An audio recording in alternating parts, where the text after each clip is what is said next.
Bien, bonjour à toutes et à tous. Aujourd'hui, je vais vous proposer un tutoriel un peu particulier. On m'a demandé dans les commentaires s'il y avait possibilité de récupérer de vieilles pellicules. Alors, moi j'ai une très très vieille maison et dans cette vieille maison, eh bien, j'ai retrouvé dans un double plancher des photos qui datent certainement de l'entre-deux-guerres. Donc, on a des planches comme ceci.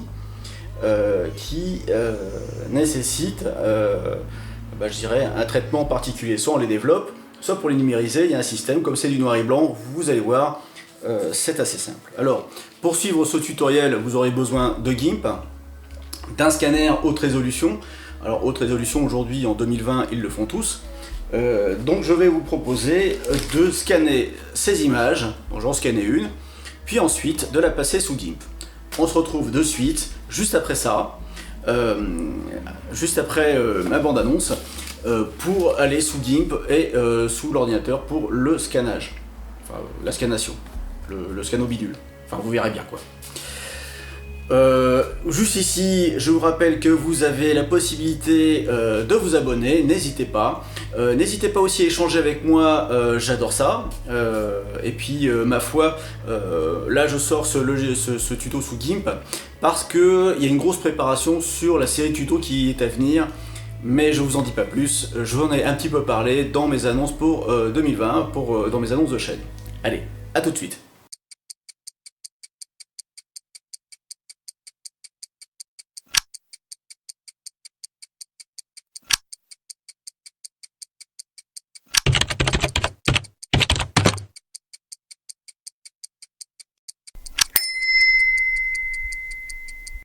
Alors nous voilà sur l'ordinateur, sous GIMP dans sa version 2.10.14.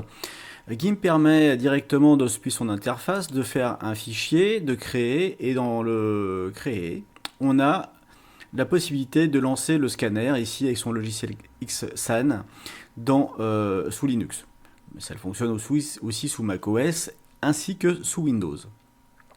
Alors moi j'aime pas cette solution puisque on peut pas vraiment accéder à tous les réglages, ou alors on peut accéder aux réglages, mais j'aime bien le faire en deux temps. Donc pour ça je vais d'abord utiliser mon logiciel de scanner, sous Linux c'est Simple Scan, et si je lance une numérisation après avoir déposé sur le plateau du scanner mes différentes petites photos. Alors ici vous voyez que ça va relativement très vite, on a une version en négatif de ces photos. Alors, pourquoi ça va vite? Parce que lorsque je regarde dans les préférences du logiciel, eh bien, je suis en résolution photo à 300 dpi à 300 points par pouce. Alors, c'est une bonne résolution pour l'impression si je veux imprimer au format 1:1. Je m'explique. Si je souhaite imprimer cette image ici, telle qu'elle, sans perte, eh bien, je peux la scanner et la remettre au même format, c'est-à-dire à la même taille, à l'identique, et je ne perdrai rien. Enfin, peut-être un petit peu, parce qu'à chaque fois au scanner, dû l'épaisseur de la vitre, la poussière et le reste, on a toujours une perte d'information. Nous sommes ici sur une pellicule, ce qui correspondrait un petit peu à du vectoriel sur le monde numérique, je dirais. C'est-à-dire qu'on peut l'agrandir indéfiniment sans avoir un crénelage, mais ça va être par projection, et au bout d'un moment en fait on va quand même avoir une petite perte, donc c'est pas tout à fait pareil. Mais bon, ici en 300 points par pouce, ça va pas être très intéressant pour le travailler. C'est intéressant pour le stocker mais pas pour le travailler. Alors le stocker, pourquoi? Parce que si je me dis voilà, je le garde au cas où il m'arrive des soucis, on aura toujours une copie moindre qualité mais qui sera à l'échelle 1:1 et qui sera ma foi reproductible tel quel. Pour ma part, pour travailler sur ces images, je vais aller pousser la résolution au maximum, à 2400 points par pouce. Si votre scanner peut plus, faites-le plus. Plus vous aurez de détails, meilleur sera le contraste. Alors, ici, c'est la version 300 dpi. Je vais numériser, donc je vais avoir une page à côté pour vous montrer, en 2400 dpi. Alors ça va prendre un certain temps, donc je vais mettre sur pause cet enregistrement et on se retrouve lorsque celle-ci aura été numérisée. Voilà, on voit maintenant que l'enregistrement est quasiment fini. Je vais en profiter pour vous montrer un petit peu les différences. Vous voyez ici déjà les deux images, on a une sérieuse différence de contraste. À noter que sur certaines parties noires, alors peut-être que vous ne le voyez pas parce que c'est assez petit, mais ici on a davantage de nuances de gris déjà. Et on a un contraste qui est plutôt pas mal. Alors une fois que ça sera ici arrivé à son terme, on va en profiter pour enregistrer. Alors je ne connais pas vos logiciels de numérisation, hein, donc ne me posez pas de questions sur le sujet, à savoir comment brancher votre scanner et compagnie, je ne sais pas. Je ne vais pas vous répondre. Il y aura autant de solutions qu'il y a de systèmes d'exploitation et de configuration et de scanners sur le marché. Donc je ne peux pas répondre à vos questions. Je vous remercie par avance de ne pas me les poser.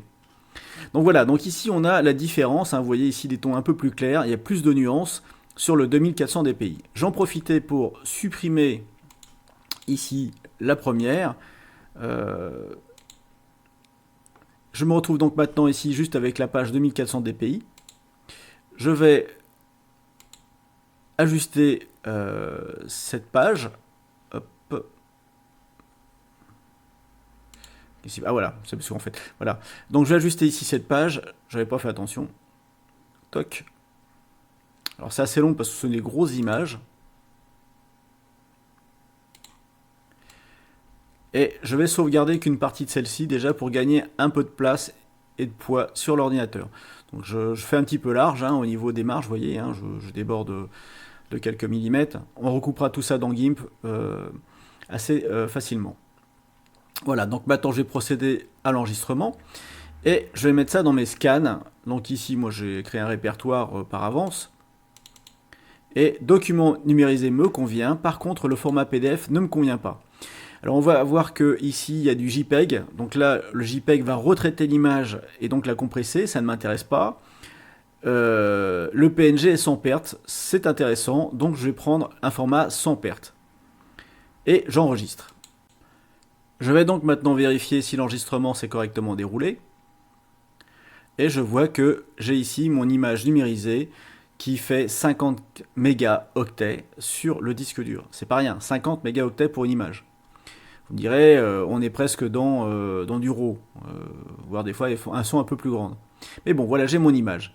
Je vais pouvoir maintenant fermer Simple Scan. Et surtout, je vais aller récupérer de suite mes pellicules sur le plateau de mon scanner pour ne pas les oublier. En attendant, je vais lancer le chargement de l'image dans GIMP qui va prendre un certain temps. Voilà, GIMP est chargé, j'ai ramassé mes images et on va commencer tout de suite par la première image, ici en haut à gauche. Alors pour ça, je vais juste faire une sélection, je vais faire un découpage grossier. Alors je vous montre cette technique parce qu'en fait, elle permet de numériser toute une planche.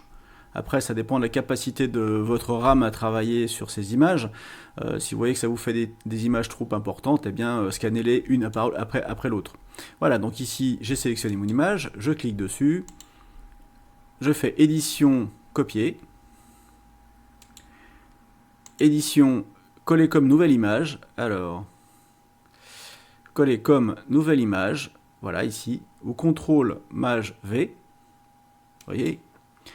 Et je me retrouve ici dans cette image.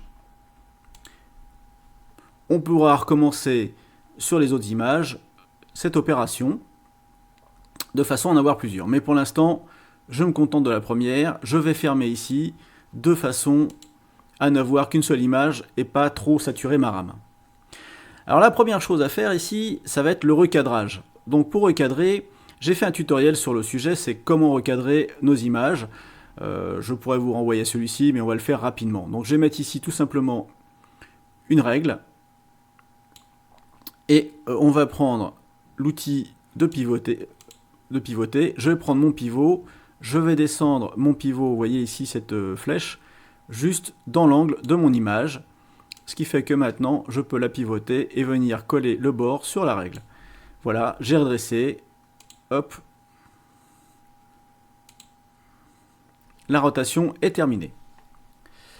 Je vais maintenant faire un découpage, un recadrage ici. Alors, si on regarde bien, vous voyez ici, il y a une partie un peu sale qui ne fait plus partie de l'image.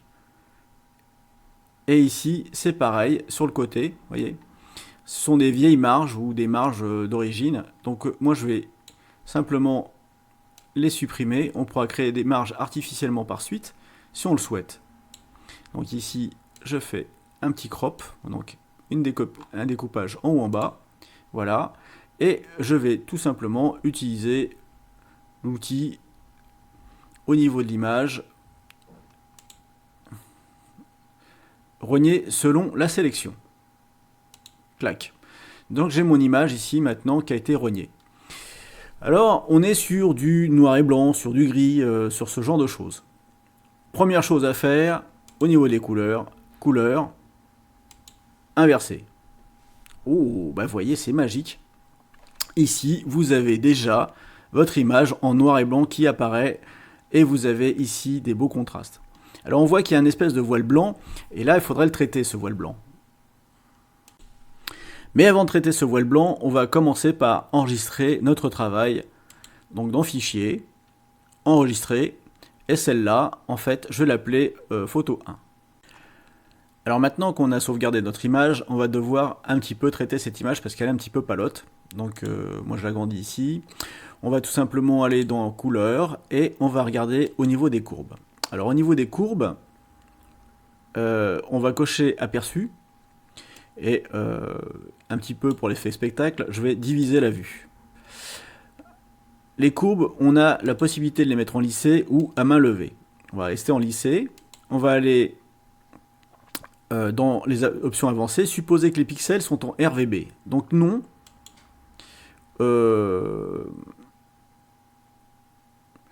Là, en fait, on n'est pas en RVB, on est en niveau de gris. Bon, ça, je ne vais pas y toucher.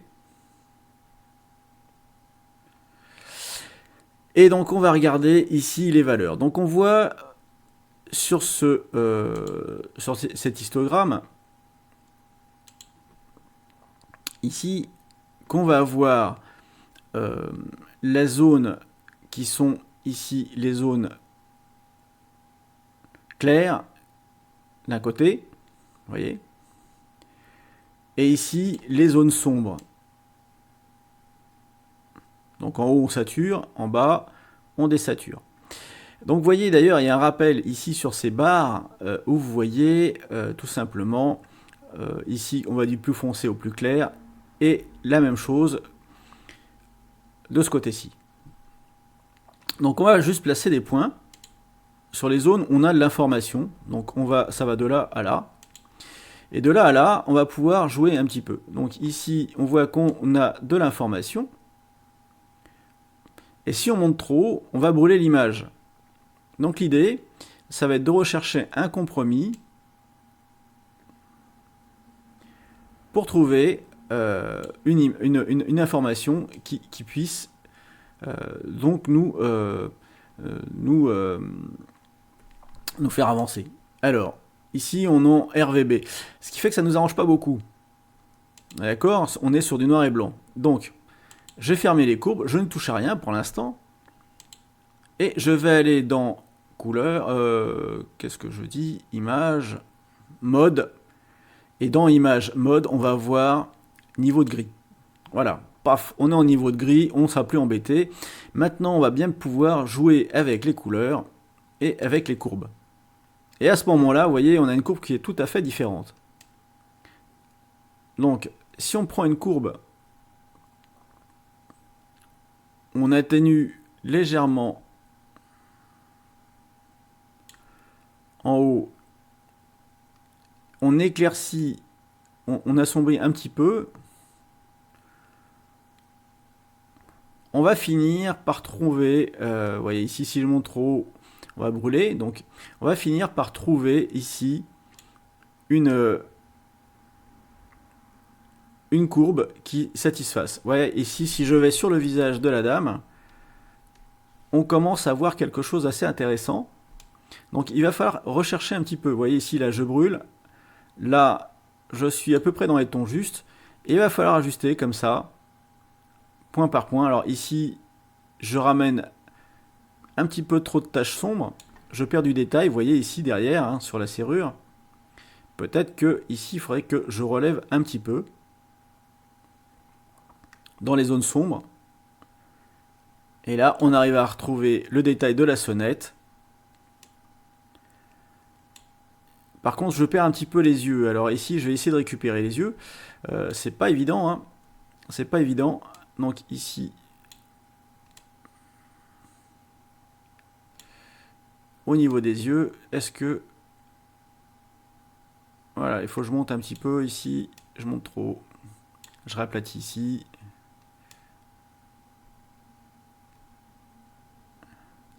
Là, si je vais là, on va avoir des points de brûlés. Là, vous voyez, des points blancs. C'est vraiment... Voilà, donc il faut rechercher tout doucement, tout doucement, tout doucement. Et on arrive, finalement, vous voyez ici, je dirais une image qui est pas trop dégueulasse. Si je divise, voilà ce qu'on avait avant, voilà ce qu'on retrouve après. C'est quand même une image qui doit dater d'avant 45. Donc aujourd'hui, elle a plus de pratiquement 80 ans. Était stockée dans une zone qui était relativement humide, pas protégée. Pour une pellicule dégueulasse, je trouve que c'est pas trop mal. Allez, je valide cette solution. Et bien sûr, j'ai pas enregistré la courbe parce qu'il va falloir le faire au cas par cas. Donc là, il me reste plus qu'à exporter mon image. Photo 1, voilà. Et puis, je vais avoir mon image exportable. Alors l'exportation faite, je regarde un petit peu ce que ça donne. Là j'ai une image de 5 mégas 4. Et ma foi qui est assez propre. À part, bon bien sûr, on a pu voir ici, alors si je zoome, on voit que ici maintenant j'ai des petits artefacts hein, qui sont dus, je dirais que aux affres du temps, hein, la façon dont ça a été. Mais on reconnaît bien l'hier. Si je connaissais ces personnes, ma foi, je les aurais reconnus. Hein, on voit bien ici les détails du visage, menton, les deux chiens. On a ici des ombres qui sont bien. La sonnette ici qu'on reconnaît bien, les vieux boutons porcelaine et ferraille.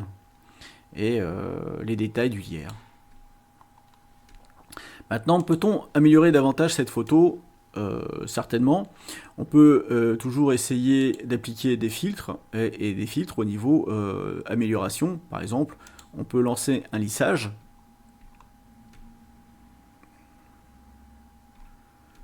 Donc ici, on a peut-être un petit lissage. Après, on peut faire un nettoyage de l'image en nettoyant les artefacts. Mais moi, je trouve ça dommage. J'aime bien les images un petit peu dans leur jus. Ça ramène un petit peu à ce côté un petit peu ancien. Et alors, on a aussi dans l'amélioration, on a donc des filtres qui permettent aussi d'atténuer les artefacts. Mais comme je dis, j'aime bien quand ça reste dans son jeu. Donc, c'est peut-être un petit peu dommage. Alors après... On peut essayer de lancer des anti-traînées, des anti-parasites. Alors, allez, on va se lancer. Ma foi, ça ne gâche rien. Ici, on va regarder si on peut voir ce que ça donne. Mais vous voyez que si je prends...